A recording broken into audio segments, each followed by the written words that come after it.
کسی کو قید یا پابند کر کے یہ مت دیکھیں کہ اس کا کردار کیسا ہے، کیونکہ قید یا پابند انسان چاہتے ہوئے بھی کچھ نہیں کر سکتا۔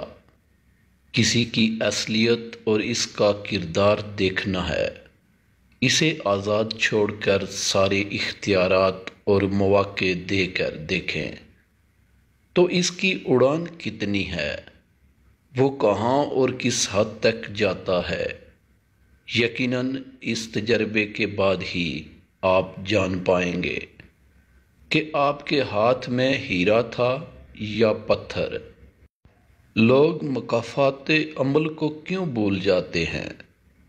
آج جو ظلم آپ کسی کی بیٹی پہ کرتے ہیں وہی کل آپ کی بیٹی کے ساتھ ہوگا، اور ضرور ہوگا۔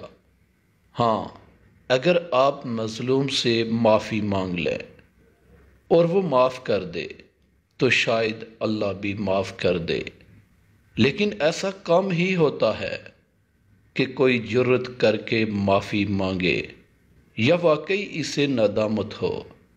اکثر جب اپنے پہ آتی ہے تو ہی پتہ چلتا ہے کہ کس بوئے بیج کا آج پھل ہے یہ۔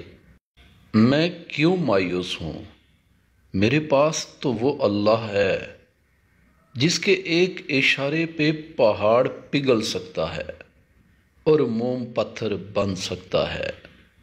وہ نصیب بنا بھی سکتا ہے اور مقدر کو بدل بھی سکتا ہے۔